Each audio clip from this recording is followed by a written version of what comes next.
उसमें व्यस्त रहती है और धार्मिक उन्माद को फैला के, भावना को भड़का के वोट लेना चाहती है। यह भारतीय जनता पार्टी का एजेंडा रहता है। उनको कोई मतलब नहीं है, उनको कोई मतलब नहीं है गरीबी हटाने से, उनको कोई मतलब नहीं है गरीबों के कल्याण से, उनको कोई मतलब नहीं है लोगों के हित से। उनको मतलब है सिर्फ जुमलेबाजी से और धार्मिक उन्माद से। क्या किया उन्होंने आज तक देश में? इतने दिन से देश में शासन कर रहे हैं, आज तक क्या किया आपने? जो वादा किया 2014 में, उसको भी आपने नहीं निभाया। आप सब लोग जानते हैं, इसलिए हम उसको दोहराना नहीं चाहते। 2 करोड़ प्रति वर्ष रोजगार देंगे, हर गरीब के खाता में 10 से 15 लाख पहुंचाएंगे, काला धन लाएंगे। आया तो एक छेदाम नहीं, यहां से हजारों करोड़ काला धन लेके आपके नाक के नीचे से चला गया। 3 पूंजीपति विदेश। उसमें क्या आपको क्या करना है? तो आपको तो कुछ करना है नहीं, लेकिन इसके साथ साथ उनको लगता है कि आरक्षण की व्यवस्था अगर रहेगी समाज में, अगर समाज में आरक्षण की व्यवस्था रहेगी तो उनका तो कोई सुनेगा नहीं। तो इसलिए वो आरक्षण के भी विरोधी, आरक्षण के विरोधी हैं। आप सबों को मालूम है 2015 में आरएसएस के मोहन भागवत ने कहा कि आरक्षण व्यवस्था पर पुनर्विचार होना चाहिए। इस बार के जो पंचायत के और नगर निकाय का जो चुनाव हो रहा था, पंचायत के चुनाव के बाद नगर निकाय के चुनाव में भी उन लोगों ने षड्यंत्र करके हाई कोर्ट से जो आरक्षण व्यवस्था थी नगर निकाय के चुनाव में, उसको रुकवाने का काम किया। नीतीश कुमार जी दृढ़ संकल्पित है, इसलिए कि नीतीश कुमार जी का काम के प्रति उनका लगाव रहता है, उनके काम के प्रति उनका समर्पण है। इसलिए नीतीश कुमार जी ने कहा कि बिना आरक्षण व्यवस्था के बिहार में नगर निकाय का चुनाव नहीं होगा, और इसलिए नगर निकाय का चुनाव हुआ और आरक्षण व्यवस्था के साथ नगर निकाय का चुनाव हुआ। तो ये आरक्षण के भी विरोधी।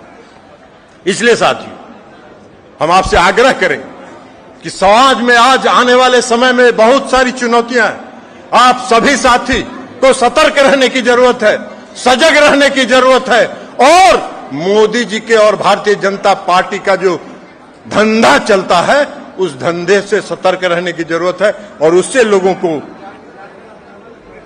सतर्क और उन लोगों को शिक्षित करने की जरूरत है। ये पार्टी जो है मोदी जी खुद भी बहुत बड़े कलाकार हैं, उनका भारतीय जनता पार्टी तो है ही कलाकार, लेकिन अरे यार हल्ला मत कीजिए।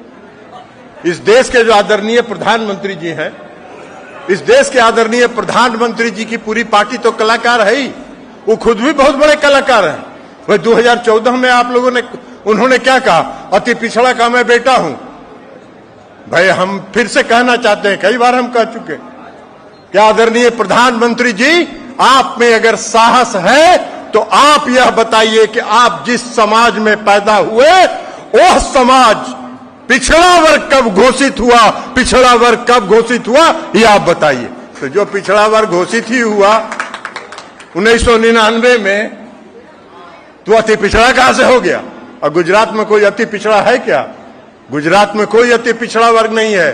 बिहार ही एक ऐसा प्रदेश है जहां अति पिछड़ा वर्ग को आदरणीय स्वर्गीय कर्पूरी ठाकुर जी ने अति पिछड़ा वर्ग करके उसको सम्मानित करने का काम किया, और उसको पिछड़े वर्ग से अति पिछड़े वर्ग को अलग करने का काम किया। तो आदरणीय कर्पूरी ठाकुर जी ने यह काम किया है। बिहार सब दिन हम लोग कर्पूरी ठाकुर जी के साथ काम किए हैं। आदरणीय मंगनीलाल मंडल जी बैठे हैं, हम सब लोग उनके साथ कंधा से कंधा मिला के, उनके कदमों से कदम मिलाकर चलने का काम करते थे। और बिहार में अगर अति पिछड़े वर्ग की पहचान और अति पिछड़े वर्ग के प्रति न्याय का प्रारंभ, शुरुआत अगर किसी ने किया तो स्वर्गीय कर्पूरी ठाकुर जी ने बिहार में किया। लेकिन मोदी जी भी बन जाते हैं अति पिछड़ा, और लोग भी उस भ्रम में फंस जाते हैं। अब बताइए ना, 2014 में मोदी जी ने कहा कि हम चाय बेचते थे। कौन स्टेशन पर चाय बेचते थे, आज तक उन्होंने नहीं बताया। हम फिर आज इस सम्मेलन के माध्यम से मोदी जी से मांग करते हैं कि आपने जो 2014 में कहा कि हम चाय बेचते थे, किस स्टेशन पर आप चाय बेचते थे, यह आप खुलासा कर दीजिए, देश की जनता को तो पता चल जाएगा।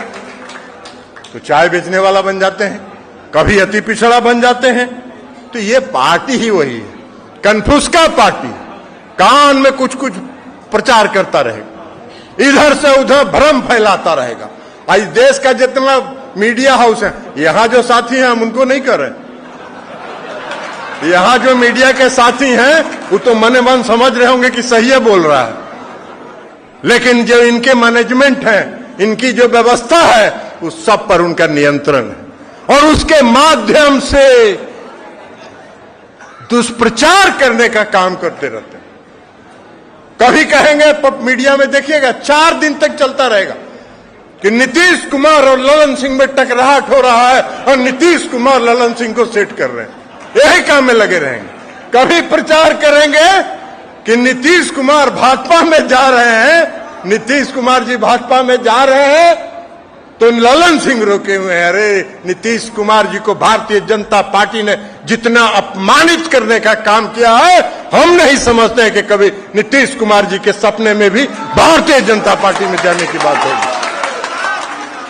अभी आए थे तो इसलिए मीडिया उनका है, वो मीडिया के माध्यम से ये सब दुष्प्रचार करते रहेंगे, करते रहने दीजिए उनको, उनका काम यही है। मीडिया वालों को यह लगता है कि वो जो खबर दिखाते हैं उससे जनता प्रभावित होता है, उनको गलतफहमी है। कोई जनता प्रभावित नहीं होता है, जनता वास्तविकता देखती है और वास्तविकता को जनता ने पहचाना है कि देश को ठगने का काम अगर किसी ने किया है 10 साल में, तो आदरणीय प्रधानमंत्री नरेंद्र मोदी जी ने देश को ठगने का काम किया है, छलने का काम किया।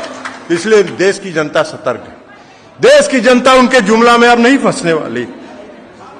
अब ये देखिए, अभी आए थे कुछ दिन पहले, देखे हम भारतीय जनता पार्टी के राष्ट्रीय अध्यक्ष आए थे, जेपी नड्डा साहब आए थे।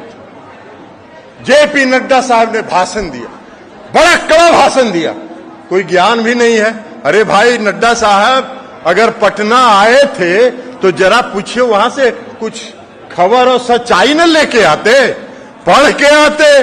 उन्होंने कहा कि क्षेत्रीय पार्टियों को हम खत्म कर देंगे और किसी को हम अब नीतीश कुमार को भारतीय जनता पार्टी के कंधा पर नहीं चढ़ने देंगे।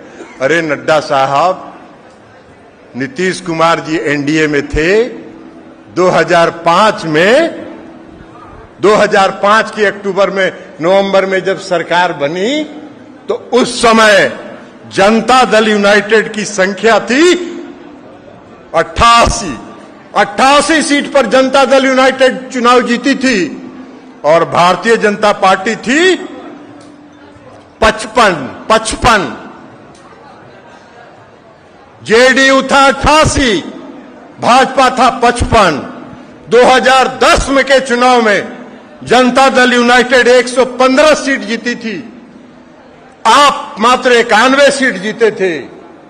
और 2017 में जब फिर से नीतीश कुमार जी एनडीए में गए तो एनडीए की, नीतीश कुमार जी की और जनता दल यूनाइटेड की पार्टी की संख्या थी 71, आप थे 53। कौन किसके कंधा पर चढ़ा हुआ था? कौन किसके कंधा पर चढ़ा हुआ था? अरे नीतीश कुमार जी ने भारतीय जनता पार्टी को अपने कंधा पर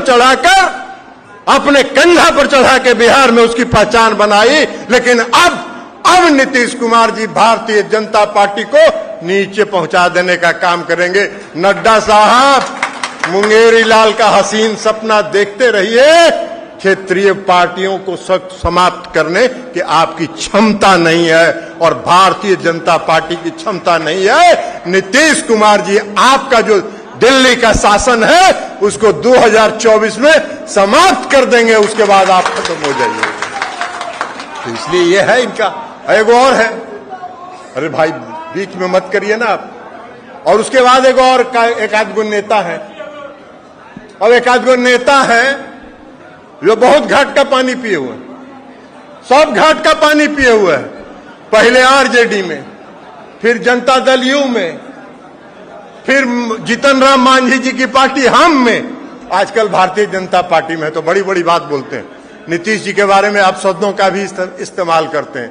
अरे भाई, सूरज की तरफ अगर सर उठा के थूकोगे तो तुम्हारे ही ऊपर पड़ेगा। नीतीश कुमार जी सूरज है और जो बिहार में उन्होंने करके दिखाया है वो आपकी कल्पना से भी बाहर है, वो आपकी सोच में भी नहीं है। तो इसलिए करते रहो, उसका कोई परवाह नहीं हम लोग करने वाले हैं। तो इसलिए साथियों, हम आपसे कहना चाहते हैं, चूंकि आप अति पिछड़े समाज का सम्मेलन है और अति पिछड़ा समाज नीतीश कुमार जी की शक्ति है, आप नीतीश कुमार जी की ताकत है, अति पिछड़े समाज नीतीश कुमार जी की ताकत है और नीतीश कुमार जी आपकी पहचान है। जब तक नीतीश कुमार जी हैं, अति पिछड़े वर्ग के साथ कोई अन्याय नहीं कर सकता है, कोई अन्याय नहीं कर सकता है। तो इसलिए साथियों, आप सबों से हम आग्रह करेंगे कि आप सभी सतर्क रहिए, सचेत रहिए और हर जगह नीतीश कुमार जी का झंडा बुलंद करिए, एकजुट रहिए।